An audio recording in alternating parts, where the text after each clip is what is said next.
At the University of Utah, brief but extremely important introductory chapter that you should definitely read. The authors of this textbook know about introductory chapters.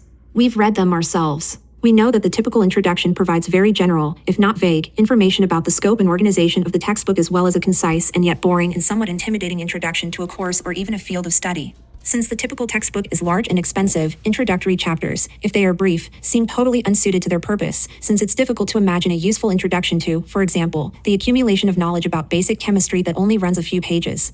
On the other hand, if the introductory chapter is too long, it may make you feel as if the authors and/or editors are getting paid by the page. You won't feel that way with this introduction. Each section, paragraph, and sentence here has been painstakingly, lovingly, and artisanally crafted to ensure only the most productive response in you, our reader. The lengths of the chapter's various discursive elements have been field tested at a number of diverse sites, following both time-tested and contemporary empirical methods. In short, we are confident that when those congratulatory blurbs that often appear on the backs, or even fronts, of books eventually show up on this one, they will focus so much approbation on this introduction that there will be little space left to praise the rest of the book, even though it is equally praiseworthy. So, please do read on. We certainly hope and expect you will be fully oriented by the end of the next few pages, ready to start an intense semester of rhetoric and writing, two activities that the U could not do without. Definitions: rhetoric may be defined as the faculty of observing in any given case the available means of persuasion. Aristotle, Rhetoric I.2. Rhetoric is the use of language as a symbolic means of inducing cooperation in beings who by nature respond to symbols. Kenneth Burke, A Rhetoric of Motives 43. Cicero denounces Catiline, artist, Cesare Macari. This book is about rhetoric and writing, both of which are common subjects a lot of college students are required to learn about. Rhetoric: you already know a lot about rhetoric. You already intuitively understand that you change the way you communicate, through language, gesture, clothing, and maybe even body art if you can comfortably change that quickly, depending on the situation and the people around you. When you tell family members and friends who are not at the U about your experiences here, you will probably choose different topics, words, and tones for your grandmother than you will for your former high school classmate. This textbook will help you try to add to what you already know and help make you more conscious of a range of your rhetorical decisions. So far, you've spent the bulk of your time as a human communicating with others largely by means that you've developed by a process of acquisition.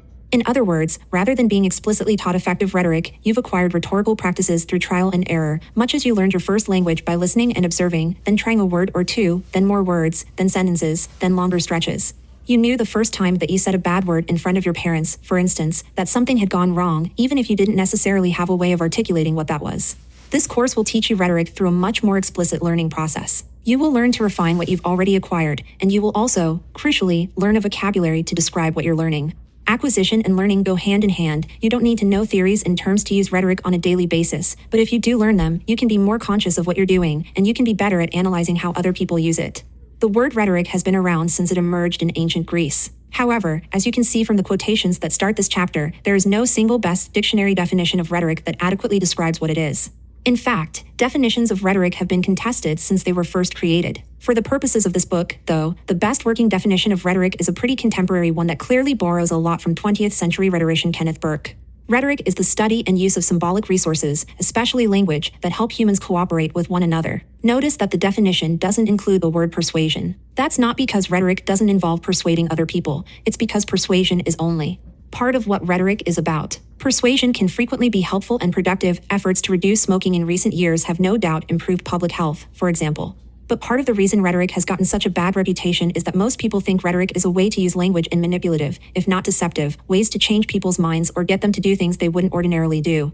That does happen, of course, in political campaigns, ad campaigns, and even more mundane day-to-day conversations. But it's only a small part of what rhetoric is capable of helping people do. Rhetoric can help people create shared senses of values or challenge other values. It can signify group membership for the purposes of including some people and excluding others. It can combine language's functions, entertaining at the same time it informs. As you experienced if you read the beginning of this chapter and you're still reading, rhetoric can also involve sarcastic and overblown language that just maybe nudges readers into reading further to see what else the authors might do. Writing, especially, writing to argue now, writing. You probably already know a lot about writing, too, since it's very likely that you had to write to pass end-of-grade tests in high school or to complete standardized college entrance exams. We hope you had many other opportunities to write in school, too, from academic essays to research and lab reports to short stories to poetry. Whether you've done a lot of writing in school or not, it's even more likely that you write frequently as you send email messages and text messages, send tweets, post to Facebook, or communicate on the job. Unlike rhetoric, though, writing isn't as easily acquired. Rhetoric can work through speech, gesture, and other language modes that don't involve writing at all, so you were using rhetoric almost as early as you were making noise and flailing around. Writing, though, is usually learned formally, and often in school. So, you haven't been writing as long as you've used rhetoric. Since opinions differ widely about how best to teach writing, and since students in colleges and universities come from increasingly diverse language and educational backgrounds, your own writing education may have been inconsistent. Image: David Faulkner. For most of rhetoric's history, writing has provided readers a way to make notes or even scripts for themselves that they would then speak from. In other words, writing has traditionally played a supporting role to speech. But over the last couple of hundred years, writing has become a more and more important rhetorical technology one, especially in colleges and universities. Writing is a key component of education in virtually any major academic and professional disciplines largely define themselves through writing, since writing provides an excellent way for communities that are not all in the same place to identify who they are to themselves and to one another. In this book, we'll help you use writing specifically to analyze, create, or, in rhetorical terms, invent and revise arguments. At first glance, you might think there's no real need to boldface that word, since you've been arguing for a long time and you know what arguing is about. But we want to be very clear about what we mean by argument. It's not a verbal fight. It's not just taking contrary positions to show off or to compete. It's not the yelling you see and hear on some news/talk shows, in which the winner is apparently the loudest person or the one with the last word before a commercial break. Argument in this course involves analyzing issues, taking positions on them, backing up those positions with reasons and evidence, and being explicit about the assumptions you make. Argument is a process in which people who might disagree about a controversial issue make their positions as clear and explicit as possible so they can understand each other's reasons, evidence, and assumptions. In very big picture terms, we think that's what a university-level education is for, slowing down the rapid circulation of information so we can understand what's actually being said and what's actually at stake. Sometimes, an argument leads to a change of mind, but sometimes, it doesn't. Either way, what argument should ideally do is help all parties understand more about the issue being discussed and why different people can come to different positions about it. While this book is not strictly about academic writing, we obviously know that's probably the kind of writing you're most preoccupied with right now. We can't predict, and maybe you can't either, what your major will be, so there's no way to teach you everything you need to know about how to write in the university in one course. But what we can do is expose you to a range of strategies that should serve you well regardless what your major is. The most important strategy is to learn how to learn to write, since the context for the writing you do will continue to change through different classes and beyond. If you're reading this paragraph and thinking you've already picked, or are planning to pick, a major that doesn't require much writing, you're probably wrong. Take engineering, for instance. Several credible scholarly studies show that professional engineers spend 40 to 90% of their time on the job writing. Sorry for the bad news.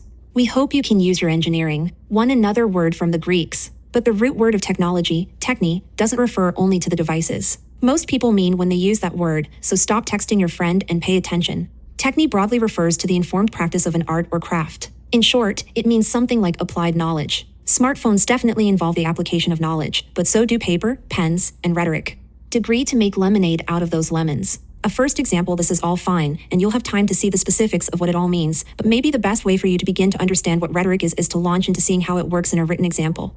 This is a petition created by John Lauer of Denver and posted to change.org, a website that hosts and promotes a wide variety of petitions. Lauer's appeal concerns healthcare for hotshots, firefighters who specialize in dry season wildfires. It's likely that you've received appeals very similar to this one. Maybe you've acted on them, maybe you've disregarded them. As you read this one, think less about whether you agree or disagree with Lauer's position and think more about the strategies he seems to be using to get his point across. In other words, analyze. Right now, wildfires are raging in New Mexico, Colorado, and Arizona, and more are sure to come. I'm a part of a hotshot crew of firefighters. We are on call to go anywhere, at any time to fight fires in our country. It's intense work, but my crew is like my family and we are all committed to serving our communities. Because wildfire is more common from May to October, most of us are seasonally employed. More than 90% of us return year after year, and we often work the equivalent of a full year in 6 to 7 months. Despite this, and despite putting our lives on the line every day, we still don't have the opportunity to buy into a government healthcare plan even at the most basic level. This is because we are classified as temporary workers. I have been a wildland firefighter for 6 years and I still don't have health insurance, but I'm one of the lucky ones. Just in my own hotshot crew, I've seen the damage and suffering this lack of coverage can produce. My godson, Rudy, was born prematurely. Rudy's dad, a fellow firefighter, was stuck with $70,000 worth of hospital bills that he and his wife couldn't pay back. All because the federal government won't allow him to access health insurance. Another crew member's child, who was born even more recently, required special attention in the hospital, and his parents are now facing $40,000 in medical bills. Wildland firefighters face enormous risks in order to serve and protect our communities. In the past 12 years, 179 wildland firefighters have been killed in the line of duty, and the conditions of the firefighting environment have been linked to cancer and permanent lung damage. We want federal legislation that gives us that option, but we know that Congress can be slow-moving. That's why we are asking President Obama to extend health coverage benefits to seasonal wildland firefighters. Baby Rudy doesn't deserve to be born into debt. His father is a hero. It's a brief introduction. On the website, the petition is followed by a link to a signature page that adds the name of the user to a letter that Change.org plans to send to the president. What strategies do you see? Here's a start. Lauer starts by referring to the urgency of the problem that makes the hotshots important in the first place. Right now, he writes, wildfires are raging. As you'll learn, Lauer is employing the rhetorical strategy of kairos, which is a Greek term that roughly translates to timeliness or opportunity. Right now, he means firefighters are putting themselves on the line to protect lives and property. So we should do something right now. Near the middle of the appeal, Lauer writes a paragraph that's just one sentence long. This is because we are classified as temporary workers. The extreme brevity of that paragraph makes the paragraph look unusual. Most of us grow up with the idea that paragraphs should be quite a bit longer. He seems to want to use the brevity to emphasize the point. There's a sharp contrast between the long and hard hours hotshots put in, which he just described, and their temporary status. Lauer doesn't rely on an appeal based on his own experience. He enlists the experiences of fellow hotshots who have families, including small children. Without taking anything at all away from the experiences of these children and their parents, it's worth noting how often children appear in appeals similar to this one. At this point, it's probably worth posing a question a lot of students of rhetoric eventually ask. How do we really know that a rhetorical strategy we see is one that the reader too intended? The short answer is, we don't. The longer answer is that rhetoric isn't solely a function of what a reader intends to do. Rhetoric works because readers and their audiences co-construct meaning. Both contribute. Frequently, writing teachers, ourselves included, reinforce the message that it's the writer's responsibility to be as clear as possible so that the audience has to do as little work as possible. It's definitely a good goal to be clear, but on the way to that goal, you should remember that there is always noise. There is always the possibility of complex understandings and even misunderstandings, and there's ultimately very little you can do about it. Yes, there are strategies that help you fit messages to audiences, but audiences are, after all, humans just like readers are, and they have their own agendas, preferences, and thought processes. This book will teach you about time-tested patterns and strategies, but as time-tested as many of them are, they are not guarantees that your message will come across perfectly. Another way to think about that principle is that, when we analyze the rhetoric of a petition or a magazine article or research report or ad or film, we're not cheating by reading into the rhetoric. If we as an audience see or hear something that appears to be a pattern and the pattern is affecting our understanding in some way, then it really is there whether the reader intended it or not. In such a moment, we're co-creating the rhetoric. For example, maybe Lauer didn't really think through the rhetorical import of writing paragraphs that were only a sentence long. But we think they're effective on the page for precisely the reasons we listed above. What's important in this course is learning how to point out and analyze the specifics of how an example of rhetoric is affecting your understanding so you can be a better consumer and producer of rhetoric. There, we told you it would be brief and useful to do. 1. Use whatever source you would like to find one additional definition of rhetoric. Be prepared to discuss its similarities to indifferences from the 3 definitions we offered earlier. 2. Identify and analyze 3 more strategies you believe contribute to the persuasive appeal of John Lauer's petition. Don't worry about using specific rhetorical terms, since you probably don't know them yet anyway. Just try to put into words, like we did, what you're seeing and how you think it might affect your response or the response of someone else. 3. Imagine that you work for Change.org and that you are responsible for writing. Reader is a general term we'll use throughout the book to describe someone who is using rhetoric. A lot of the time, the reader in our examples will be a writer or author, which is what you will be, too, as you write in your rhetoric course. But we prefer the term reader because it gets around having to use one of those awkward words, like writer/speaker, when we may want to talk about what readers do in multiple modes of language, including speech, writing, and electronic communication. Open 2010 page 12 of 157. A cover note that your organization will send to the White House along with 20,000 signatures on Lauer's petition. Write the note, limiting yourself to 250 words. As you write, try to pay attention to how you, yourself, are using strategies to tie Lauer's emotional introduction to the large number of signatures.